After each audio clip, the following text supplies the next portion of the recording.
maybe you could just help us understand the nature of the problem, the privacy threats, big data, the companies, what they know about us, how they know. And I just saw a thing, and then I'll stop talking, but I just saw a thing this morning or yesterday about a new COVID detection system that seemed to be electronic, where somehow you do something and then you click a USB in, and it's like, okay, so is our health data going to be in a cloud somewhere? So what are we facing here? What exactly, what is this?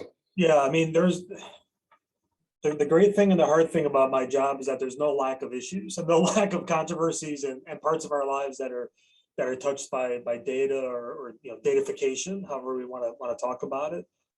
I think in a broad scale, we've come to enjoy these immense benefits of computational devices, predictive devices that can help map out the best way for you to drive to campus this morning, the ability to have instant translation of languages by going to Google, the ability to have to reach people through our social networks or different kinds of platforms.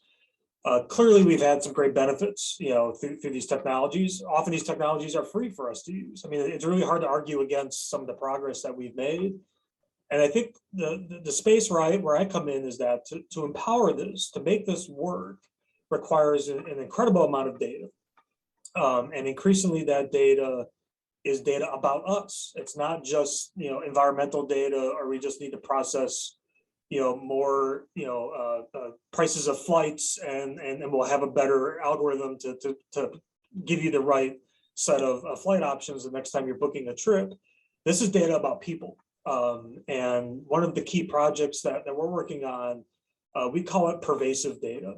So it's not just big data, it's not just large data sets of things in the world, but it's data about you and me and the people around us.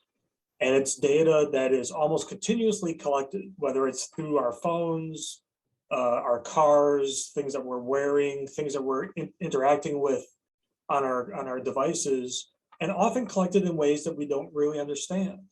And could you give maybe a couple concrete examples of maybe? Yeah, I think GPS is a good example of this, location data, where the way that we get the benefits of Google Maps and the ability to have it navigate and know when there's traffic jams and give us the right route is because for the millions and millions of Android phones and iPhones out there, they're collecting location data of where that phone is every given any time that it's turned on. And that data is being collected and used to help power these devices and these services.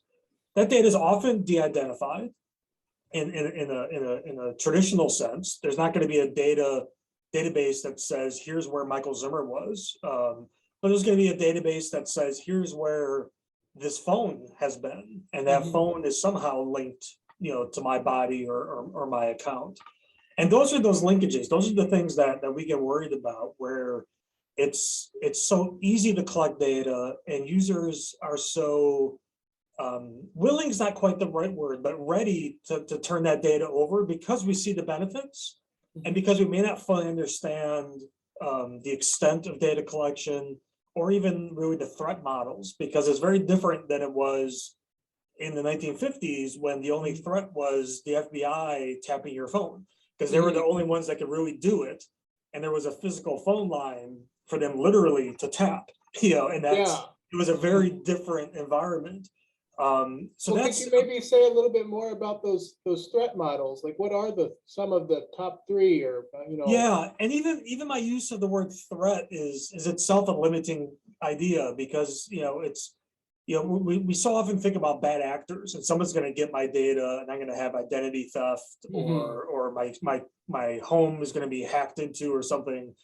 And it's those aren't really those are real, but I think there are other issues that, especially around from an ethics perspective, that we're trying to put at the forefront is questions more about, shouldn't you have more control over your data? Right. Yeah. Shouldn't you have more ability to decide who sees which pieces of data and under what conditions? And it's kind of pushing against our traditional frame that data was either private or public.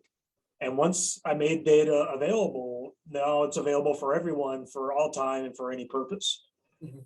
And we're trying to push against that binary around privacy and recognize that it's more contextual, Yeah, and that we need to find ways to both build platforms and then empower individuals to have more control over their data flows. yeah. And that's kind of what the GDPR in Europe is attempting to do. Their privacy regulations, trying to Mm, recognize that it shouldn't be a free for all, that users and individuals should be able to decide in particular circumstances what data can be shared or can be used. So mm, to bring that back to kind of a humanities frame, is we're pushing more for an approach to data and privacy that's grounded in dignity, or mm. grounded in autonomy, and that, even though my identity may not be stolen or I may not have a financial loss, shouldn't I just have the dignity of being able to know who has my data and what they're doing with it? Yeah, And if someone is suddenly using my location to make an inference about me as a human being, even if I'm not experiencing a direct harm, that's an affront on my dignity as a person. And mhm. that's part of the shift that we're trying to have realized, as we move towards more of sort of an ethics frame for dealing with data versus just like a legal compliance frame where like I followed the laws, therefore I'm okay. Yeah.